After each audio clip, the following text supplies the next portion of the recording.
Okay, here is the review and critique for the Heiku metaphor assignment. I think we'll be able to do this in one part, but we'll see how fast it goes.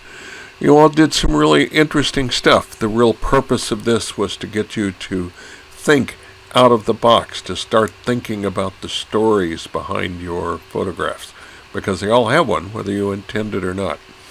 So let's leap right into this and see what we've got going. Well, here we have one that was for the dew evaporates verse, and it does indicate something that is growing and going away. That verse tends to represent something that's precious and pretty, but is ephemeral and is not going to be long-lived. It's an interesting shot. The directional lines on it are powerful.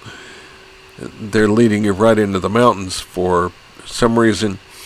Our issue, though, is largely with the composition. There is so much sky showing here that it's almost as if the sky is the important thing. Well, if you take the verse literally, I guess evaporation into the sky is important. But for the photograph, it seems to me that the flowers are what's important. And the fact that there are these perfectly cultivated rows of flowers. So I think really would be better off with a shot that zoomed in and cropped them down just to show that aspect, so that we might be looking at something more like this in terms of just the photograph itself. And then maybe to make this a little more dramatic, we could go in and create a duplicate layer and do our luminosity mask trick. Let's see here. So we've created a duplicate layer. We're going to call it a luminosity blend mode. We'll go up to our image, adjustments, black and white, and we'll bring down the sky, the blues and all in the sky. Oh look, there's a bunch of clouds and stuff up there that we weren't seeing before.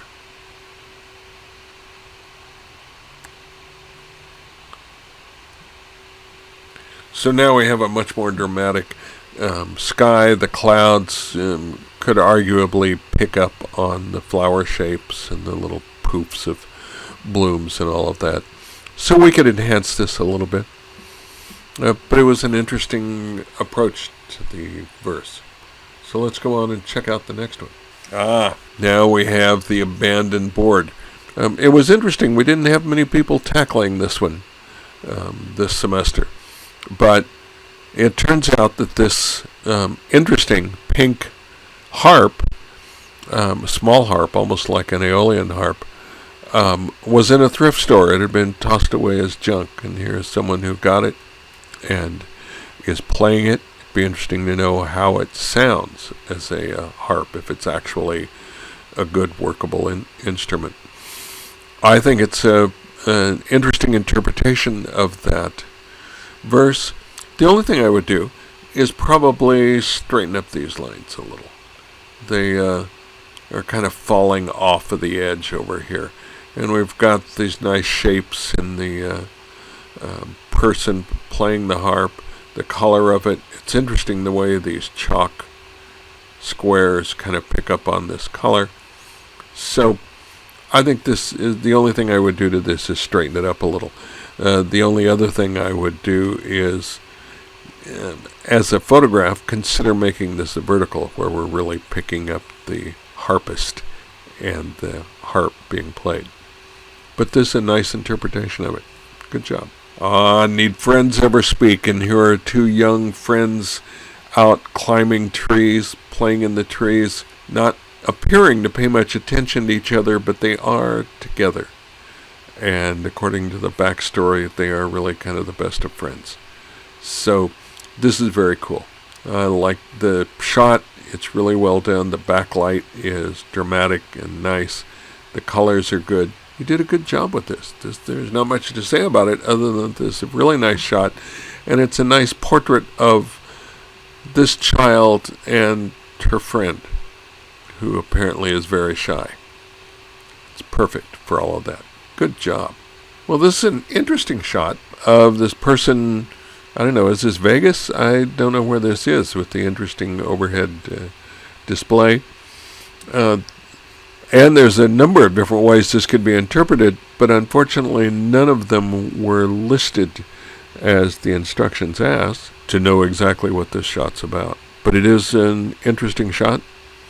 It certainly shows a person in this location.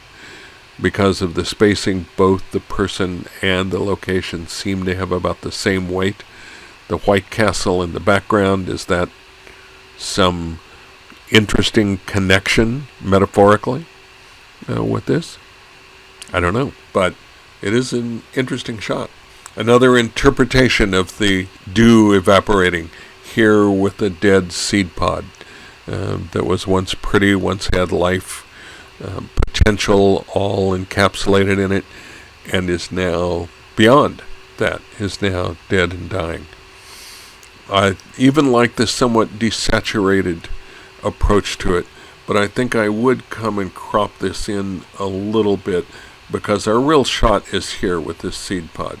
So I would get rid of that little distracting area above, and since I pulled that in, I might pull these sides in a little too. Maybe come up a little from here. And make this our real shot, where there's almost nothing distracting. And if you wanted, you could vignette this just a little bit. I'm going to simply do it with the burning tool because that's fast. As you know from now, if I were doing this for real, I would probably do it with a layer mask. But we can get the idea of what we're doing by doing it this way.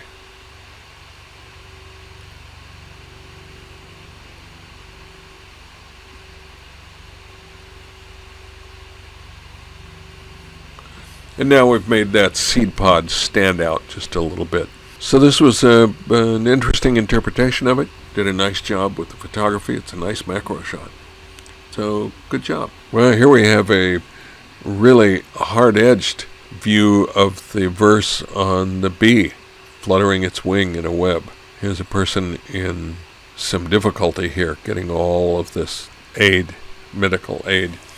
The only thing I would do with this is perhaps lighten it up a little bit. I'm not sure. Maybe if we could see a little more of this, if we darken this down a little bit, if there were a little sharper and we could see what it really was, that might help. And we probably could crop out some of this. If this were either soft and out of focus with a shallow depth of field, there's so much detail in the bed linens here that it detracts from the real story, which is right here. And maybe one possibility is that's really all we need to tell the story, is this part right in here.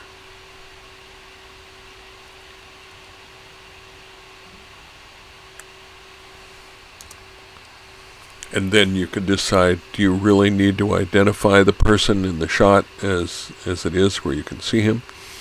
Or is the fact of all of this stuff being plugged into him, wow, is that enough to really convey the story?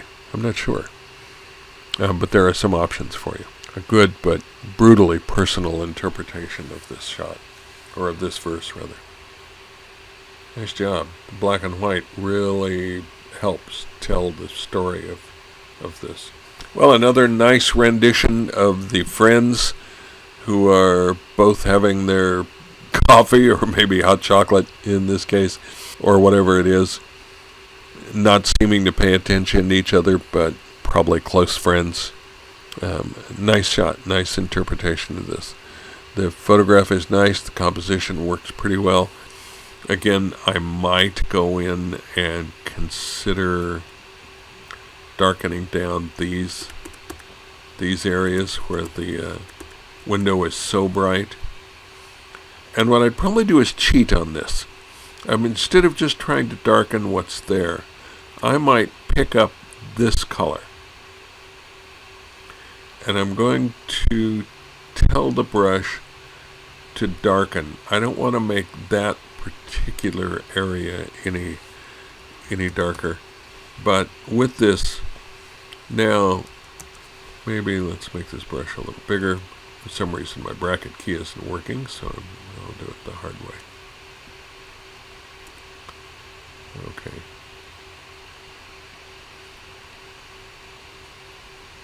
Now, with that darkened, and we could do maybe the same over here. That was a little brutal at 100%. Maybe we could do this other corner with a little less drama. There we go. So that we're really concentrating on the kids in there. Remember, light things in a picture will tend to draw your eye to it. So by darkening down that window, it's still there. We can still sort of see what's there. And we've done it with a color that matches the natural color that's in the image. So I've done a good job with this. It's a great shot. Our empty bowl of rice verse. And it's fascinating that you set it out in this environment where nothing is growing, stuff seems to be dead. So it might be helpful if the dead background, the non-growing, non-living thing, told its story a little better if it were somewhat slightly desaturated. So let's try that. I'm going to make a duplicate layer. I'm going to do my work on this bottom layer.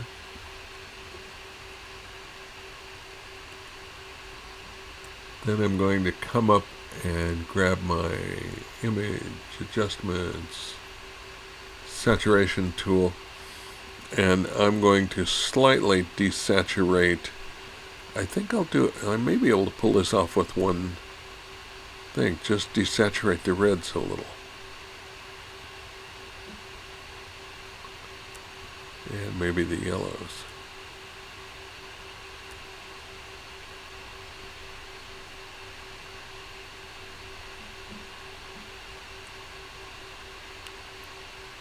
Leave a little bit of color in there, but just make it look a little more dead than it was.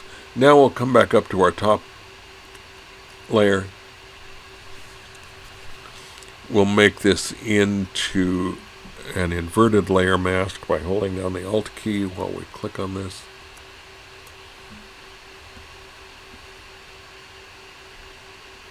And now with the white brush, we should be able to simply bring back that bowl.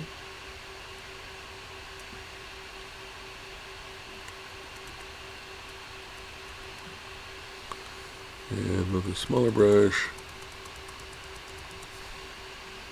we can bring back the chopsticks.